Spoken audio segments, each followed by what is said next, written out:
Hi மக்களே, welcome to channel. Bigg Boss season 7 அப்டேட்டுக்கு நம்ம சேனல் மறக்காமல் சப்ஸ்கிரைப் பண்ணிக்கோங்க. இந்த வீடியோவை லைக் பண்ணுங்கள். ஓகே, இன்றைக்கி ப்ரோமோ 1 பார்த்துருப்பீங்க. எல்லாருமே செம்ம ஷாக்கில் இருப்பீங்க. மாயா ஒரு ஸ்டேட்மெண்ட் விட்டுருக்காங்க. அதாவது தான் ஃபைனல்ஸில் நிற்க போகிறேன், அதுவும் விசித்ரா மேம் கூட தான் நிற்கணும்.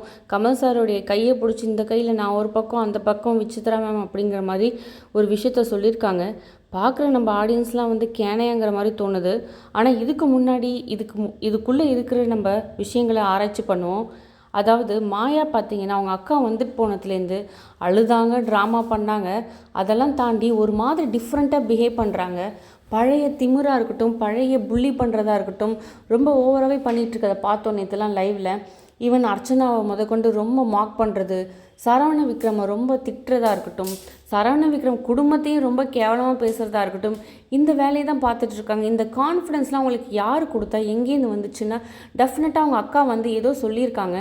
நமக்கு இந்த பேரண்ட்ஸ் வந்தபோது 24/7 அவங்க எல்லாரும் என்ன பேசுகிறாங்கன்னு காமிக்கவே இல்லை. ஏன்னா ஒரே டைமில் 4 பேரண்ட்ஸ் 4 வீட்லேருந்து வந்திருக்கும்போது ஒவ்வொரு டைமும் ஒவ்வொருத்தவங்களை காமிக்கிறாங்க. அப்போ காமிக்காத நேரத்தில் மாயாவுடைய அக்கா பேசும்போது நமக்கு என்ன பேசியிருப்பாங்கங்கிறது கிளியராக தெரியல. ஏதோ பிளான் போட்டு கொடுத்துருக்காங்க. முக்கியமாக கமல் சார் எபிசோடில் நீ ரொம்ப ஸ்ட்ராங்காக பேசு, கமல் சார் எபிசோடில் நீ எப்போ பார்த்தாலும் என்ன சொல்கிறது, ஒழிஞ்சிக்கிட்டு சாரி சார், வணக்கம் சார் அப்படின்னு மன்னிப்பு கேட்டுக்கிறேன்னு அப்படி ரொம்ப பம்மி பேசாத, ஸ்ட்ராங்காக பேசு அப்படின்னு டெஃபினட்டாக அவங்க அக்கா ஏதோ டிப்ஸ் சொல்லியிருக்காங்க. அதோட அர்ச்சனா மாதிரி பேசுன்னு சொல்லியிருப்பாங்கன்னு நினைக்கிறேன். ஏன்னா அர்ச்சனா கமல் சார் எபிசோடில் ரொம்ப சூப்பராக பேசுவாங்க. மாயாவும் அதை தான் ட்ரை பண்ணியிருக்காங்க. நம்ம சாட்டர்டே எபிசோட்லேயே பார்த்தோம். கமல் சார்கிட்ட ரொம்ப பேச்செல்லாம் ரொம்ப அதிகமாக இருந்துச்சு. எக்ஸ்ட்ரா விட்டு போட்டுலாம் பேசினாங்க. இன்றைக்கும் அப்படி தான் பேசியிருக்காங்க. அதாவது ஒன்றும் இல்லை, சிம்பிளான கேள்வி, யார் உங்களுக்கு இருக்கணும் இந்த 3 பேரில் அப்படின்னு கேட்டிருக்காங்க. அர்ச்சனா பார்த்திங்கன்னா சொல்லியிருப்பாங்க சரவண விக்ரம். மாயா பார்த்திங்கன்னா ரொம்ப ஷாக்கிங்காக விசித்ரா மேம் இருக்கணும். அப்போ சரவண விக்ரம் இவ்வளோ நாளாக ஃப்ரெண்டுன்னு சொல்லிட்டு இருந்தீங்களே, இந்த உண்மையான லட்சணம் தெரிஞ்சு போச்சு.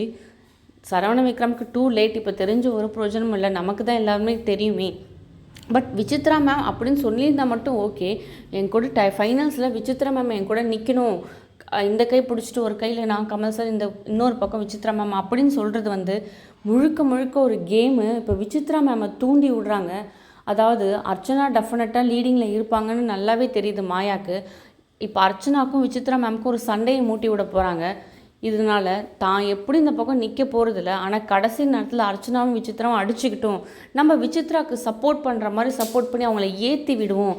இதுதான் மாயாவுடைய பிளான். ஏற்கனவே இந்த வலையில் விசித்ரா விழுந்திருக்காங்க. இப்போ மறுபடியும் விழுவாங்களான்னு பார்ப்போம். ஆனால் மாயா திருந்தவே மாட்டாங்க. கடைசி வரைக்கும் ஏதாவது திட்டம் தீட்டிகிட்டே இருப்பாங்கன்னு நினைக்கிறேன்.